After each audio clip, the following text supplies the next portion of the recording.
Hello friends, welcome to Varsha சரசுவை kitchen. இன்னைக்கு நம்ம ரோட் சைட் கடையில காலிஃபிளவர் மஞ்சூரியன் போடுவாங்க இல்லையா, அது எப்படி பண்ணலான்றத பார்க்க போறோம். 2 கரண்டி கடலை மாவு எடுத்து வச்சிட்டு இருக்கேன். 1.5 கரண்டி அரிசி மாவு. காரத்துக்கு ஏத்தாப்புல மிளகாய் தூள் சேர்த்துக்கோங்க. நான் இன்னைக்கு 2 ஸ்பூன் மிளகாய் தூள் போட்டிருக்கேன்.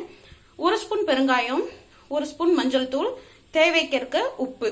இதுக்கு நம்ம சோடாப்பூ சேர்க்க போறது இல்ல. நம்ம வீட்டுல செய்யறோங்கிறதுனால சோடாப்பூ அவாய்ட் பண்ணிக்கிறது ரொம்ப நல்லது.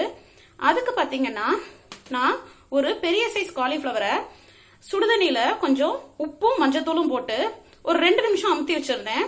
அதுக்கப்புறம் அதை ட்ரெயின் பண்ணிட்டு பச்சை தண்ணியில போட்டு வச்சிருக்கேன். இப்ப இதை எப்படி பண்ணலாங்கிறத பார்ப்போம்.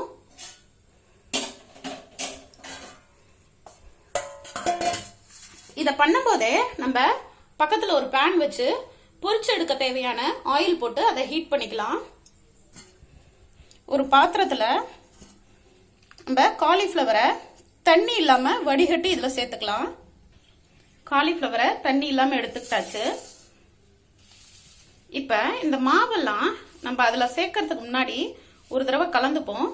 அப்பதான் உப்பு காரம் எல்லாம் எல்லா இடத்துலயும் நல்லா சமமா பரவும். மாவை நல்லா கலந்தாச்சு. இப்ப இந்த மாவை நம்ம கொஞ்சம் கொஞ்சம் காலிஃபிளவர்ல தூவி பெரட்டிக்கலாம். தண்ணி ஊத்த தேவையில்லை. இதுல இருக்கிற ஈரப்பதமே போதும். நல்லா பிசைஞ்சு விட்டுக்கோங்க. இந்த மாதிரி எல்லா மாவையும் போட்டு நல்லா காலிஃபிளவரோட ஃபுல்லா கோட் ஆகுறாப்ல மாவை தூவி தூவி நல்லா கலந்து விட்டுக்கோங்க. தண்ணி சேர்க்கணுங்கிற அவசியம் இல்ல. அதுல இருக்கிற ஈரப்பதமே போதுமானது. இப்ப நம்ம உடனே இத ஆயில்ல போட்டுடலாம். ஊறணுங்கிற அவசியம் இல்ல. ஆயில் நல்லா ஹீட் ஆயிடுச்சான்றத செக் பண்ணிப்போம். பாருங்க, எண்ணெய் நல்லா சூடாயிடுச்சு. இப்ப நம்ம வச்சிருக்கிற காலிஃபிளவரை இது கூட சேர்த்துக்கலாம்.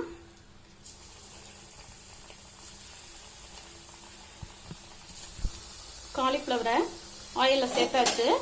இது நல்லா பொன்னிறம் ஆற வரைக்கும் ஃப்ரை ஆகட்டும். நடுவில் இப்படி திருப்பி திருப்பி விட்டு ஃப்ரை பண்ணுங்க. காலிஃபிளவர் ரெடி ஆயிடுச்சு. இப்ப நம்ம எடுத்துடலாம். இதுல நம்ம ஆர்டிபிஷியல் கலர்ஸோ சோடா பூவோ சேர்க்கல.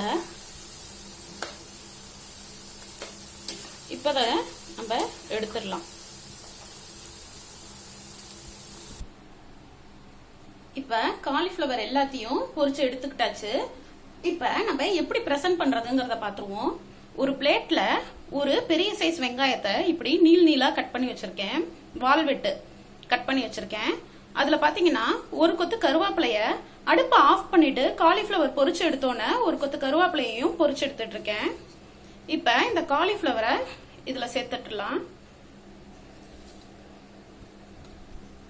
பாருங்க, நம்ம காலிஃபிளவர் மஞ்சூரியன் ரெடி ஆயிடுச்சு. இது மேல கொஞ்சம் தட்டி வச்சிருக்கிற மிளகுத்தூளை சேர்த்துக்கலாம். அவ்வளவுதாங்க. நம்ம கடைகள்ல வாங்குற காலிஃபிளவர் மஞ்சூரியன் நல்லா மொறுமொறுன்னு வீட்லயே தயாராயிடுச்சு. இந்த ரெசிபியை நீங்களும் ட்ரை பண்ணி பாருங்க. இந்த ரெசிபி பிடிச்சிருந்ததுன்னா சேனலை லைக் பண்ணுங்க, ஷேர் பண்ணுங்க, சப்ஸ்கிரைப் பண்ணுங்க. தேங்க்யூ.